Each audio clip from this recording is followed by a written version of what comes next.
Ebana, ujambo na karibu sana mtazamaji Bongo Super Media.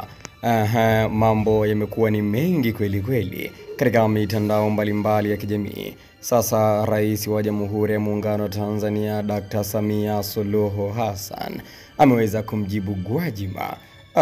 Mama hajaamua kulikalia kimya hili swala, naye ameingia fronti na kumjibu Gwajima. Kamjibu nini? Utakwenda kufahamu ndani ya video hii. Cha kufanya ni kubonyeza alama ya kusubscribe ili uwe mtu wa kwanza kupata video mbalimbali kutoka hapa Bongo Super Media. Na bila kupoteza muda, hii leo Rais wa Jamhuri ya Muungano wa Tanzania alipokuwa akihutubia wanachama wa chama cha CCM amesema ya kwamba katika zile ngazi za kuchagua wagombea, vile vikao vya kuchagua wagombea, basi inabidi watu wahakikishe wanachagua wagombea wenye sifa na weledi, na wala sio kuchukua tu wagombea rais ambao hawana sifa wala weledi kubebana, kwa sababu unapochukua wagombea ambao hawana sifa, wakiingia katika chama wataanza kukigwajimanize chama. Kwa maana yake amesema hivyo Rais Samia, hivyo wagombea ambao wataingia hawana sifa watakigwajimanize chama.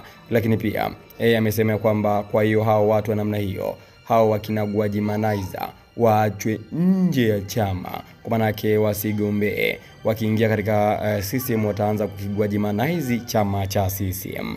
Maana yake kwamba kama ambavyo ilifahamika kuwa Gwajima hakuwa na sifa, jina lake lilipachikwa tu.